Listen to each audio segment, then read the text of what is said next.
Hello, so in this video today I'm going to describe what symptoms I'm having, if any, after my positive diagnosis for COVID. It's been 5 days now since I found out. But before I go into that, I would just want to say thank you to everyone. I've had people in the comments, I've had people on Facebook send me private messages. I've had people, I made a Facebook post and people commented there, and then I've had a lot of people from coworkers to people that I'm in the military with, in the Army with, check in and ask me how I'm doing. It's been really awesome to see the support and how supportive people are in a time like this, in a situation like this. And I'm really not going through anything per se as far as like symptoms. I'm still asymptomatic. Ton of pollen outside, so I go on my balcony, and because let's face it, I'm quarantined for 14 days, stuck in the house, so I have to go on my balcony at least and just get some fresh air or whatever. But then I have to stop and think. I'm like, man, every time I do that, I get kind of a runny nose, and then that postnasal drip makes you cough a little bit. And I'm like, oh, is that a symptom? And I'm freaking out. Not really freaking out, but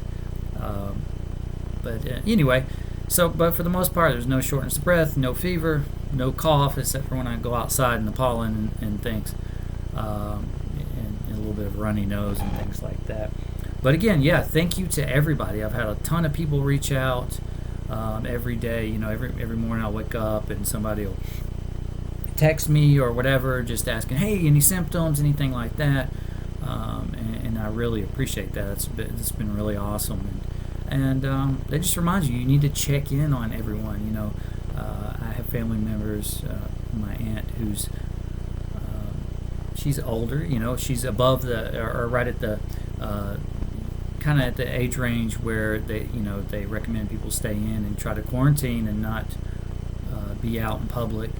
And so I try to call and check in on her. And if you have a loved one, especially elderly loved ones who are at home, don't let them go to the store. I would, if you're still able to go out and go to the store and you're not quarantined, or you don't have anybody in your house that's immunocompromised, go to the store for them, or at least, hey, go online.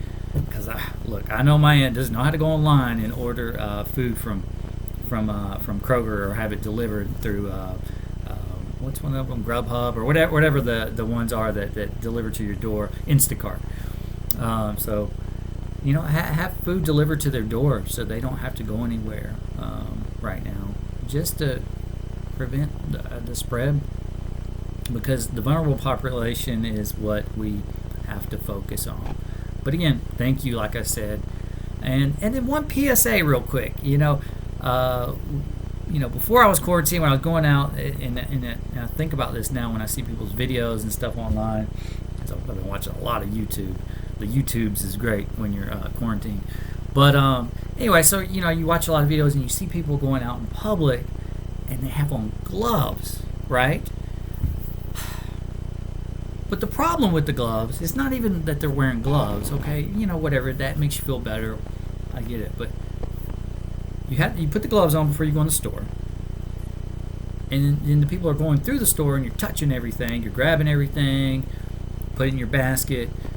You go, you pull your wallet out, you pay with the gloves still on, you give it to the person, you go to your car, you load everything into the car, and then you reach in your pocket, you pull out your keys, right, and you put those in the thing, and you open your door handle, and then you might say, all right, now I'm going to take off my gloves, because I'm safe. I haven't touched, everything I touched I had my gloves on. Well, guess what? Everything you touch, your keys and everything else, if you did possibly pick up the virus, or anything else for that matter, you've contaminated your hands. So, my suggestion would be to just use hand sanitizer, and then when you get home, wash your hands. As they keep saying, don't touch your eyes, your nose, your mouth, things like that after you've been out in public. But that's my little PSA for today is the whole thing with the gloves and people wearing the gloves, to do everything. I had somebody message me, that was checking in on me, and they were telling me a story of how basically somebody went to their car. They watched them. They had a mask on and had gloves. Went to their car. They put their groceries in their car, and then stood outside the car, pulled the mask down with their gloves still on, and started smoking a cigarette with the gloves still on. I'm like, really? Like, come on. I mean, I don't smoke, so I don't get the urge to smoke that bad, or understand the urge, I guess, to smoke. But some people have such an urge to go smoke. I guess they're not even thinking. They don't care. They're like, hey, it's time to smoke. But anyway, just think about what you're doing. Again, no symptoms. I just want to give everybody an update because I know a lot of people are asking. No symptoms right now. None of my family has any symptoms right now either. So I'm waiting out the 14 days, and then hopefully I'll have antibodies against coronavirus, and I can continue to see patients with COVID. I'll still suit up though, just to be on the safe side, because I don't know, we just don't know, I guess. And anyway, everybody have a great day. I'm gonna go watch some more of the YouTubes and the Hulu and some of these other things I never get to do. Plus, spend a ton of time studying so I can better, take care of patients. This is really actually trying to be positive and look at the positive, and the positive is I get to study and read a whole lot more. Anyway, y'all have a great day. Stay safe. Wash your hands.